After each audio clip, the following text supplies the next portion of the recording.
Guys, good morning. সবাইকে happy Saraswati পূজা। দেখতেই পাচ্ছ আমি এখন রেডি হয়ে গেছি, স্নান করে নিয়েছি। চোখটা লাল লাল লাগছে না, ঘুমটা ঠিকঠাক হয়নি, সেই জন্য চোখটা একটু লাল হয়ে আছে। ইটস ওকে, চলো। আর আমার কাছে এখন এখানে পাঞ্জাবি নেই, পাঞ্জাবি ছিল কিন্তু পাঞ্জাবিগুলো সব বাড়িতে রেখে এসছে অ্যাকচুয়ালি, তো সেই হিসেবে পাঞ্জাবি নেই। মানে এই পাঞ্জাবির মতো দেখতে একটা জামা পরেছি, জামাটাকে কি বলে আমার জানা নেই, তোমরা যদি জেনে থাকো তো কমেন্ট করো। চলো যাই, অঞ্জলিটা দিয়ে আসি। এখানে কি হয় নাকি অন্য কোথাও কোনো খুঁজতে হবে, ঠিক নেই। এখন 10টা বেজে গেছে, দেখা যাক কি হয়। চলো যাই। কি রে বেনি বাচ্চা, উঠে গেছিস? তুই কি করে বুঝলি আমি বেরোচ্ছে? এবারে গেটের সামনেই এসে দাঁড়িয়ে আছিস কোনো আওয়াজ না করে।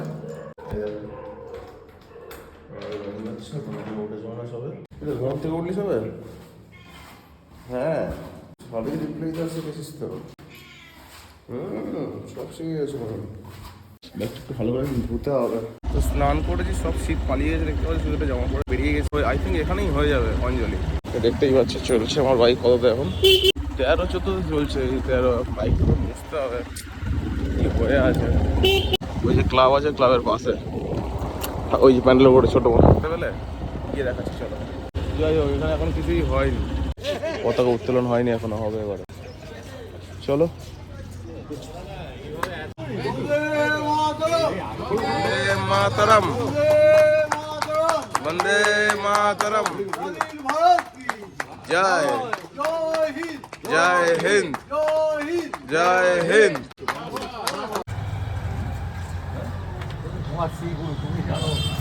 এখানে জাতীয় সঙ্গীত গাওয়া হলো এক্ষুনি এই মুহূর্তে।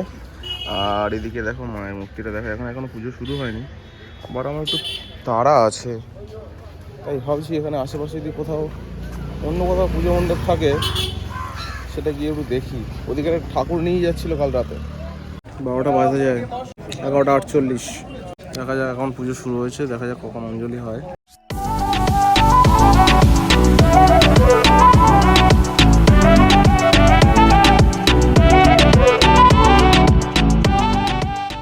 ফাইনালি অঞ্জলি দিলাম। আমাদের সিংজি বসে আছে ওখানে, এই যে দেখতে পাচ্ছ তো, এই যে সিংজি বসে আছে গাছের তলায়। তো অঞ্জলি দিয়ে দিয়েছি, এবারে বাড়ির দিকে যেতে হবে, কিছু খাওয়া দাওয়া করে নিতে হবে। তার আগে তো ভেজ আইটেম কোথায় পাবো? চা খাই গিয়ে আগে, তারপর দেখছি। চা আর বিস্কিট ফিস্কিট খাই। সিংজি চলো চা খেয়ে আসি। সিংজি এখন বাংলা কথাও বোঝে। চলো। রেডি হয়ে পুরো বসে আছি, বাড়ি যাব। এখন বাজে কটা? এখন বাজে 1:24। লাস্ট মোমেন্টে মনে পড়েছে যে আমার একটা জিনিস কিনতে হবে, যেটা ব্লিঙ্কিটে আছে, ওটা আসছে। ওটা হচ্ছে নেবো, রিসিভ করবো, নিয়ে বেরিয়ে যাব। সাথে একটা দই অর্ডার করেছি, দইটাকে খাবো।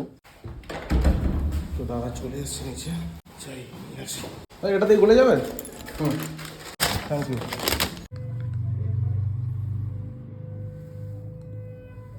সব সুইচ বন্ধ করে দিই, মেনটা ফেলে দিই। মেল ফেলে গেছে উপরে।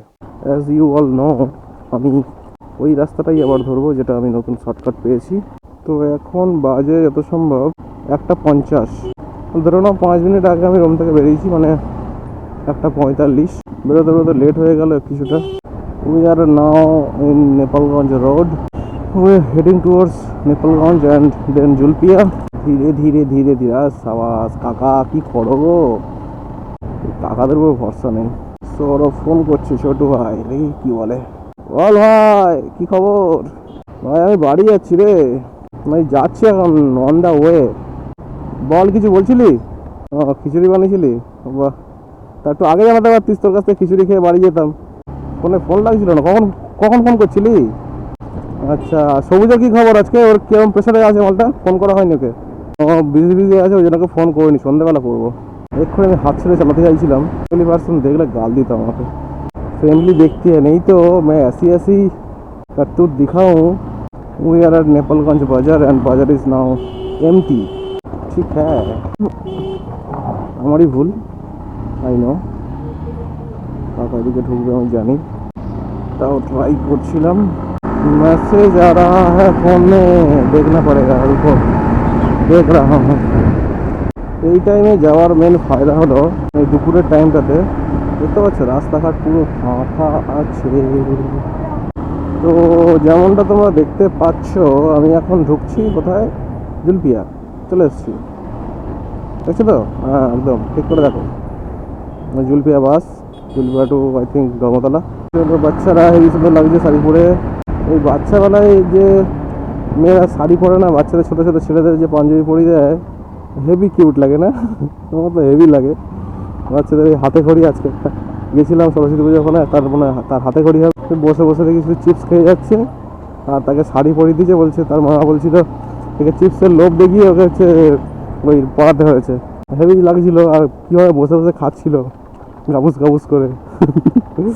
তো তখন যেটা বলছিলাম, ফ্যামিলি দেখতে হয়, আমার বাবা আমার ব্লগ দেখে, আমার বোন দেখে, আর কে কে দেখে আমার জানা নেই। সিরিয়াসলি বাবা আমাকে সব কিছুতেই সাপোর্ট করছে, আগেও করতো, বাট এখন ভাবছে কি হ্যাঁ জব তো করছে, জবের সাথে সাথে করছে, করুক, কোনো চাপ নেই, তো ভালো। তো আরো মেন ব্যাপার যেটা কারোরই বাবা মা, যেটা হচ্ছে সবাই শুনেছে অন্য অনেকের মুখ থেকে, যেটা আমিও ফিল করি, কারোর বাবা মা তার ছেলে মেয়েকে গরিব দেখতে চায় না, সোজা কথা। তুমি তোমার প্যাশন ফলো করবে, করো, কোনো চাপ নেই, কিন্তু সেখান থেকে ইনকাম আসছে, যতক্ষণ না ইনকাম আসছে তোমার বাবা মার টেনশন থাকে যে ছেলেটা কি করবে বা মেয়েটা কি করবে। কখনো কারোর সাথে আর্গুমেন্ট করার আগে নিজেকে তার জায়গায় রেখে একবার দেখবে, তখন দেখবে আর্গুমেন্ট করার ইচ্ছাটাই চলে যাবে। পেরেন্টসকে বোঝাতে হবে যে তুমি যেটা করতে চাইছো ওটা ঠিক এবং ওটা তোমার জন্য বেস্ট হবে।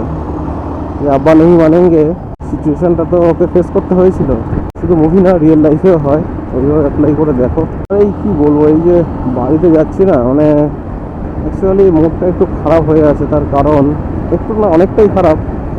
অনেক ইয়ে করে নিজেকে বুঝিয়েছি, এটা বললে আমার বোন আবার কেঁদে ফেলবে, কী করি বলেই দিই, তুই কাঁদিস না ভাই। ও অ্যাকচুয়ালি আমাদের যে বাড়িতে যে কুকুরটা ছিল না, ভুলু অ্যাকচুয়ালি মারা গেছে 2-3 দিন আগে। তো আমাকে বোন ফোন করেছিল, যখন ডাক্তার এসেছিলো, ডাক্তার যখন থেকে বলেছে একে বাঁচানো যাবে না, তখন থেকে আমার বোন কেঁদে যাচ্ছে। তারপর দুপুরবেলার দিকে ও নিজে নাকি বলেছে যে আমি তো বাড়িতে ছিলাম না, যে এত কষ্ট পাচ্ছে, ওর থেকে মরে যাওয়া তো ভালো, সেই যখন বাঁচানো যাবে না তো মরেই যাক। তার বিকেলের মধ্যে মারা গেছে, 2-3 দিন কষ্ট পেয়ে মরেছে। ওর লাইফটাই ট্র্যাজেডি। ও যে আমি চাই ও আর মানে কোনো জন্মই না নিক, এই জন্ম মৃত্যুর যে এটা রয়েছে, সাইকেলটা রয়েছে, এটা থেকে ও মুক্তি পেয়ে যাক, একটু শান্তি পাবো, আমি এটাই কামনা করি।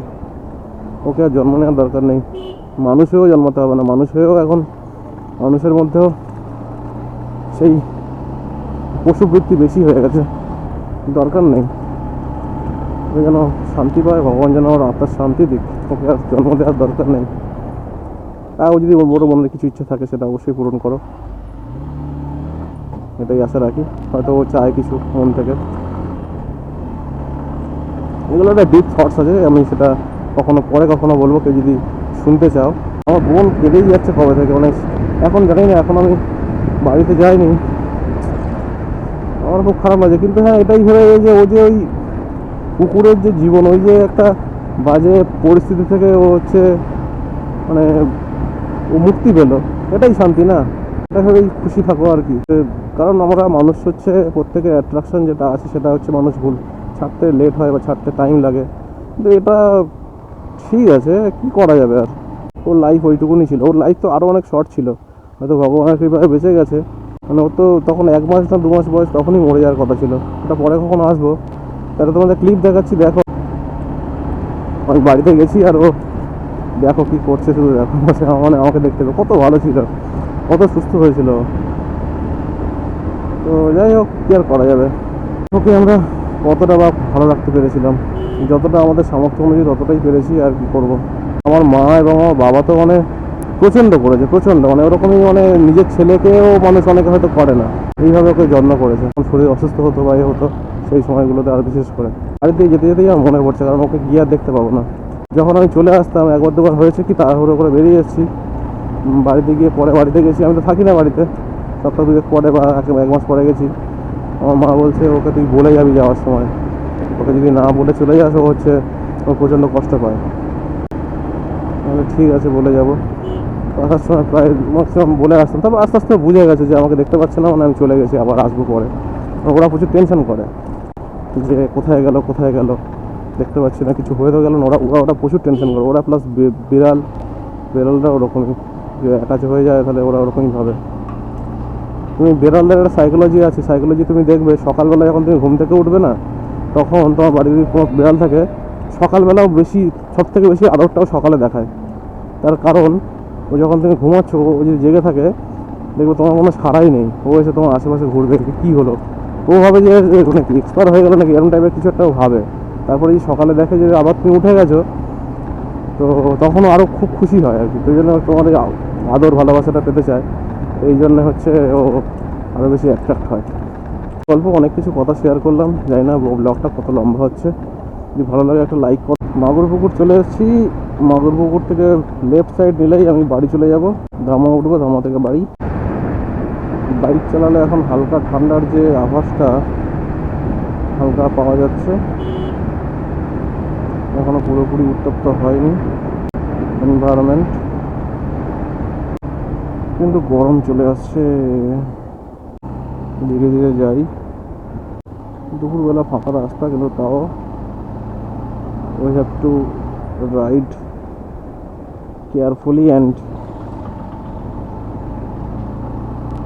whatever. যেমনটা তোমরা দেখতে পাচ্ছ, আমি আমার বাড়ির রাস্তাতে ঢুকে গেছি। তো চলো, আজকের ভিডিওটা এই পর্যন্তই।